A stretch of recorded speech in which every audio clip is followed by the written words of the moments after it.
10-шы сынып. Дүниежүзі тарихы. Номері 11-ші сабақ.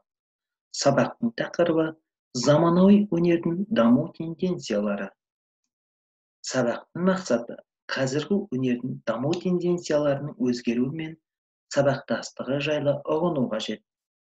Бағалау критерийлері модернизм және постмодернизм ағымдарының ерекшеліктерін атай алады және сипаттайды.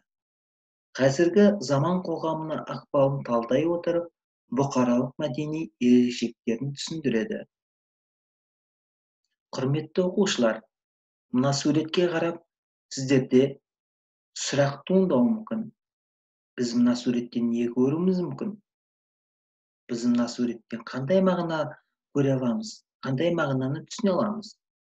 Әрине, кез келген адамға бір қарағанда шимай шатпақ мағынасы жоқ сурет екенін белгілі. Ал бұл жерде автор осы сурет арқылы өзінің бір идеясын, қиялын жеткізе алғаны. Яғни, ол суретші мына сурет арқылы үлкен мағына екенін белгілі. Сондықтан, құрметті оқушылар, бұл суреттердің мағынасын түсіну үшін, әрбір суреттің бір ерекшелігін анықтау үшін ары қарай өзінің терминдеріне тоқталайық. Яғни бұл суреттер модернизмнің белгілі бір ағымдарына жатады екен. Олар абстрактинизм, ағылшынша абстрактия, дерексіздік, бөлініс, оқшаулық деген мағынаны білдіреді. Қазіргі заман өнеріндегі қоршаған ортаны бейнелеуді нақты қатарды ескермейтін ағым. Абстрактылы өнер шындықты тікелей көрсетпейтіндіктен, оны кейде затсыздандырылған деп атайды. Ол үшін бейнеленетін нәрселердің көркемдік бітімдері, кеңістіктегі формалары, аумағы, баяуы, тағы басқа маңызды емес, бірінші орынға суреткер тұлғаның субъектілік көңіл-күйі шығады. Екінші, кубизм. Французша кубизм Францияда 20 ғасырдың алғашқы жартысында пайда болған. Модернизмге бағытталған, әсіресе суретте ерекше орын тапқан бейнелеу өнері. Сурет нәрселерін ерекшеленген шартты геометриялық фигураларды қолдану арқылы стереометриялық қарапайымдылыққа бөліну шытынауын көрсетуі. Кубизм суреттерінде басқа бейнелеу ағымдарындай ашық түстер, қанық бояу қолданылмайды, солғын, қоңырқай, көкжал түстер қолданылады. Сюрреализмге француздың сюрреализм, сюрреализм модернистік өнердің бір бағыт деген мағынаны білдіреді. Оның негізін салушылардың бірі француздың ірі ақыны Аполлинер 1880-1918 жылдары өмір сүрген. Ол поэзия мен театрдың буржуазиялық тіршіліктен жоғары тұрғанын қалаған. 1917 жылы жазған Груди Тресиян геудесі атты сюрреалистік драмасының алғы сөзінде және 1918 жылы жарық көрген жаңа уақыт рухы ақындар мақаласында Аполлинердің сыртқы шынайылықтығына бейнелейтін буржуазиялық драматургияға және сол кездегі асқан сұлулықты жалғау етіп, адам жанының тереңіне бойлай алмай жатқан символистік театрға деген қарсылығы эстетикалық идеяларды көрініс тапты. Ары қарай абстрактинизм. Біз жаңа модернизмнің бір бағыты абстрактинизм суретін әдісі арқылы салынған суретті көріп тұрмыз. Біріншісінде бірінші абстрактылы акварел, екіншісінде бірнеше шеңбер, яғни әртүрлі шеңбері арқылы суретті салған. Енді осының толық мағынасын түсіну үшін біз мына бейне роликке назар аударсақ. Өз ішінде сан түрлі жанрға бөлінетін бейнелеу өнерінің тағы бір ағымы абстракция. Ол 1940 жылдың аяғында ақш-та пайда болды. Бұл ағым Нью-Йоркке қоныс аударған еуропалық суретшілер арқылы дами бастады. Абстракцияның өзіне тән бірнеше сипаты бар. Абстракцияны көңіл күйдің көрінісі десе де болады. Мұнда бейнелеу өнеріндегі көптеген стильдер бірігеді. Бастысы суретшінің ойы, айтқысы келген идеясы.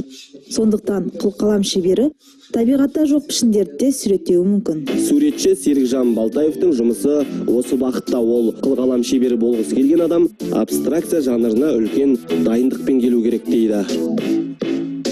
адамдардың ойларында абстракция дегеніміз бұл бір шимай, суретші сурет салмағаннан кейін осындай бір шешімге келді деп ойлайды. Негізінде олай емес. Оның түбі бұл үлкен суретшілер абстракцияның өзіне келу үшін бүкіл академизмді жаңағы меңгеру керек. Мысал ретінде көрсетіп отырғаным мынау шығармашылық сценографиялық композиция абстракциялық тұрғыда жасалғанымен барып тұрған реализм. Абстракцияда суреттің көңілге ерекше әсер ету және тартымдылық күшін арттыру үшін үлкен кенептер пайдаланған. Сырт көзге мұндай картиналарды салу қиындық тудырмайтын сияқты. Мәселен, Казимир Малевичтің әйгілі қара квадрат картинасын алуға болады. Алайда бұл бағытта жұмыс істеу үшін терең білім қажет.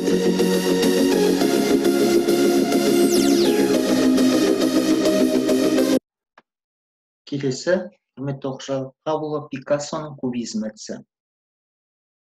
Кубизм әртүрлі математикалық, геометриялық фигуралар арқылы суреткердің салынған суреті. Енді бұған толық назар аударсақ, мына бейнероликті тамашалайық. Құрметті оқушылар, бұл жерде суретшінің өзі, яғни Пабло Пикассоның сурет салу үстіндегі.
Humidity beat per second.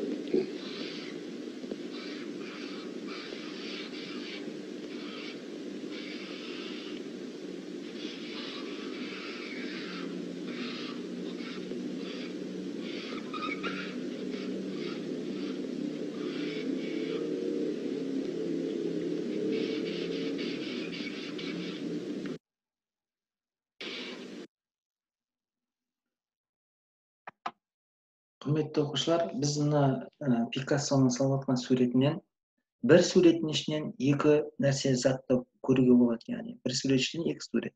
Біріншінде біз емші салып жатқан суретте балықтың бейнесін байқадық. Енді екінші аға дұрыстап қараған кезде, яғни бұл жерде тауықтың бейнесін, әтештің бейнесін байқадық, қораздың. Бұл жерде сонда бір қараған адамға балық болып көрінеді, екіншінде, яғни қораздың суреті көрінеді. Сонда кубизм әдісінің мағынасын осылай түсінуге болады. Бір бейненің ішіндегі екі-үш бейне. Келесі бір ағымымыз сюрреализм. Сюрреализм дегеніміз ол ұғымды Испаниядан шыққан, Испанияның Барселона қаласында 1932 жылы туған Сальвадор Дали есімді суретші. Сюрреализм жалпы мағынасына тоқталатын болсақ, бұл өмірдегі ақиқатты басқа жағынан көрсету, яғни суреткер табиғатта үйлеспейтін заттарды біріктіру арқылы өзінің қиялындағы бейне арқылы ақиқатты көрсету. Яғни бұл суретте де саяси жанрда байқауға болады. Енді құрметті оқушылар, ары қарай тапсырма. Бұл тапсырмада кесте берілген, кестеде абстракционизм, кубизм, сюрреализм. Осылардың авторын, мағынасын, шығу тарихын жазып алыңыздар. Рефлексия. Сөйлемдерді аяқтаңыз. Өнердегі реализм анықтамасы, өнердегі модернизм анықтамасы. өнердегі постмодернизм анықтамасы.